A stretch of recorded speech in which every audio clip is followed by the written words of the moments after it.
What's good, everybody? Welcome back to Let's Go Wins channel, and today's episode is one you don't want to skip.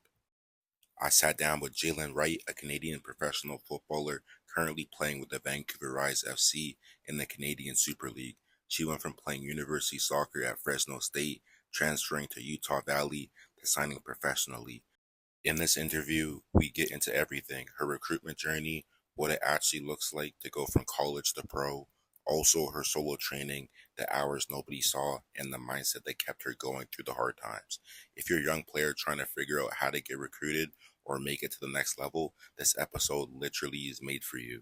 Before we get into it, if you're new here, make sure you subscribe and drop a like in this video, and follow Let's Go Wins on Instagram and TikTok for daily content on players' development and recruitment.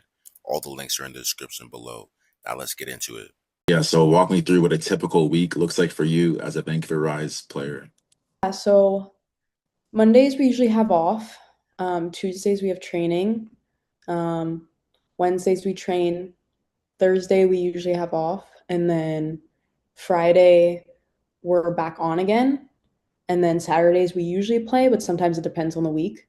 And then day after game, so that would be on your Sunday, we're back in again. Players who didn't get like a lot of minutes train, and the rest who did play a lot like get to stretch, roll out, do recovery, and then Monday off. That's a lot. How would you compare that to a week in the life at the college level?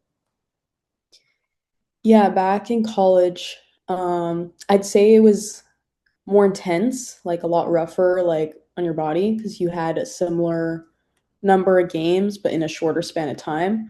So trainings were intense, everything was very intense, and I think we got less off days. Usually it was like once a week we got off, especially in season. And yeah. Yeah, take me back to the beginning. How old were you when you realized soccer was going to be more than just a hobby for you? I think around 15, 16, I had gotten my first call up to the youth national team. And I think I realized at that point that, okay, like I am like a pretty good player and I could go further with soccer if I wanted to. It's great. Were you always the best player in your team, or did you have to grind to earn your spot? No, I wasn't always the best player. I think I had qualities that stood out, and I think that's why I like got my call up and things like that. But I definitely had to grind. Like I was a hard worker, and yeah. That's a great mentality to have. Yeah, so walk me through your recruiting process for university. Did coaches just find you, or did you have to put yourself out there? For university, I had to put myself out there.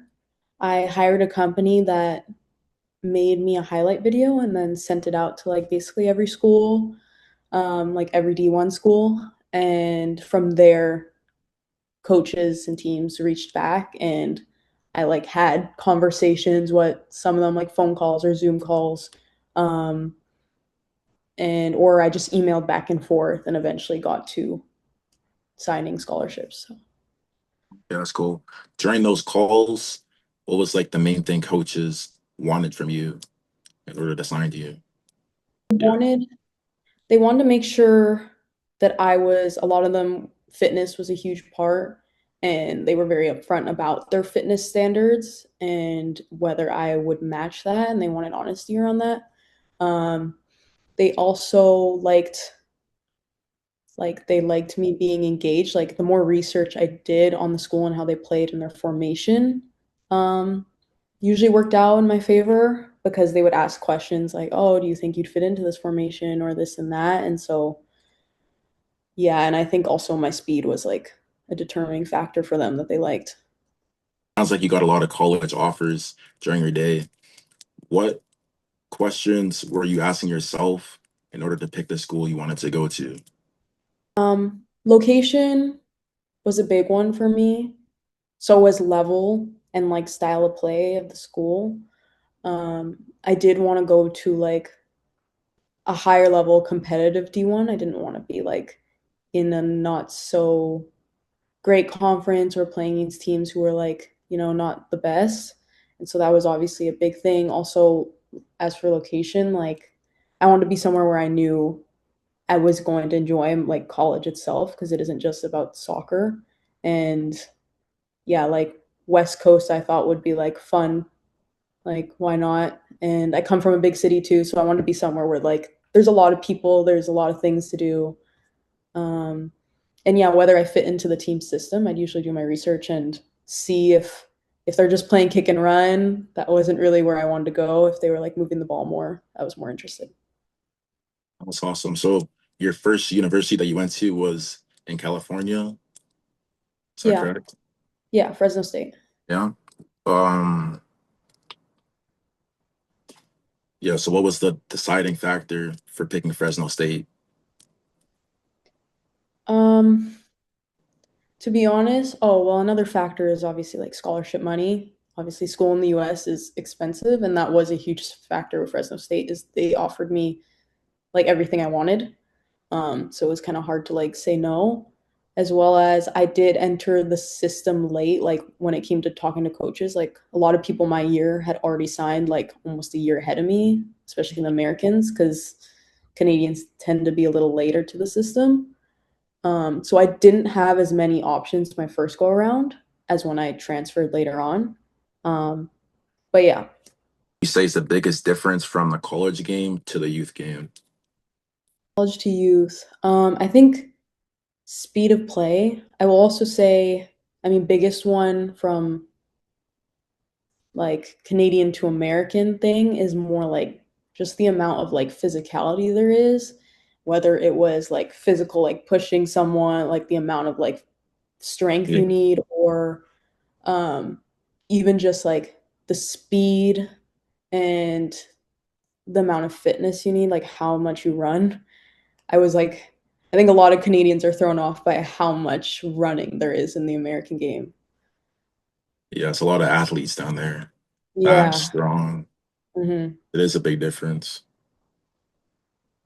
Yeah, so I noticed for university, you played at Fresno State, then you also played at Utah. What was the transfer process like for you behind the scenes?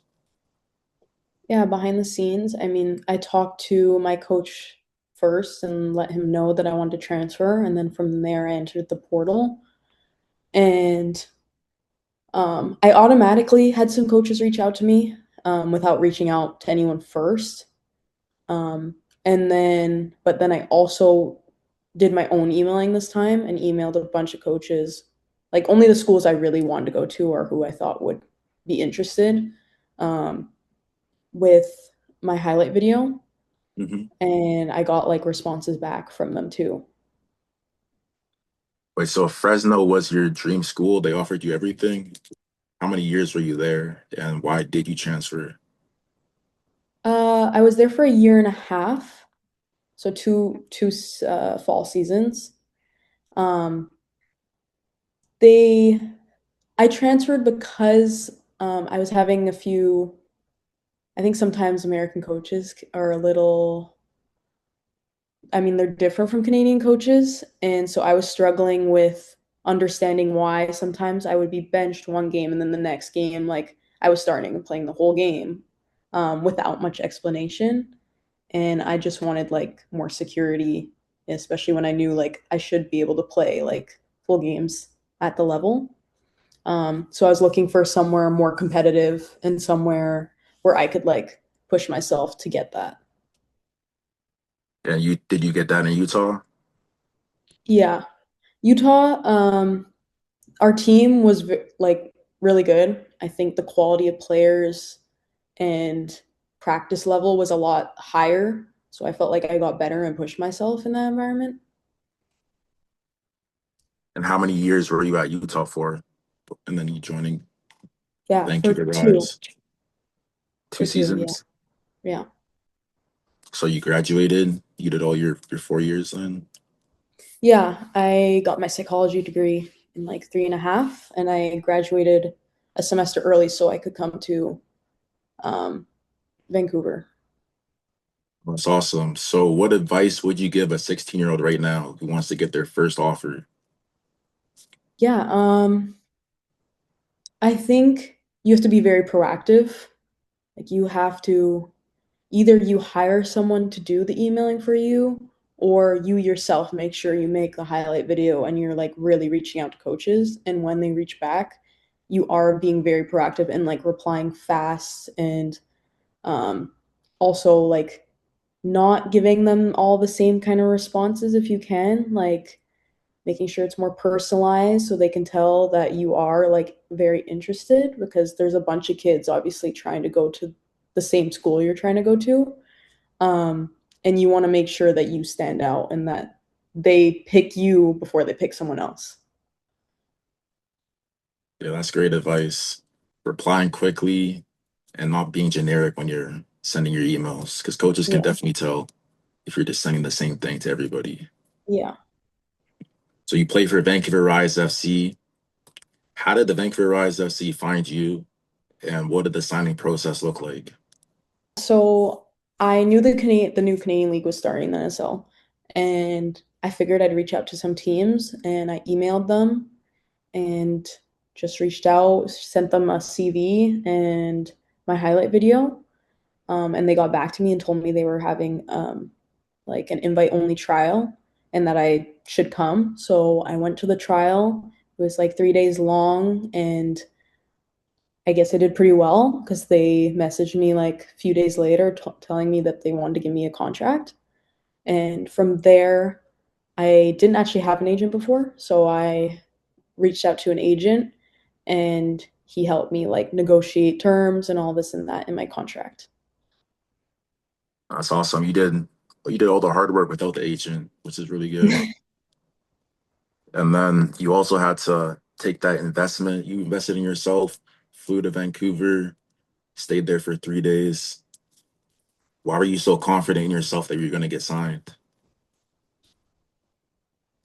I think I think a part of it is a feeling. Like I had a good feeling about it when they reached back to me. I was like, "Oh, this has to be it." Like it's like meant to be. Like I reached out like with like kind of a hope and a prayer that, they might be interested, and they did reach back, and it was an invite only trial, and I was like, "Okay, well, I'm in their top maybe 30 people they were looking at." So, it gave me confidence, and I knew that, I mean, I have confidence in myself. I think I'm a good player. And I just knew if I showed up and showed like the best aspects of myself, that like they would see that and be interested. It's awesome. So you said I'm going to double back a little bit to the beginning. Mhm. Um, you're a fullback, you're Jamaican, you're pretty fast. What's one gym exercise that directly translates to that? Um,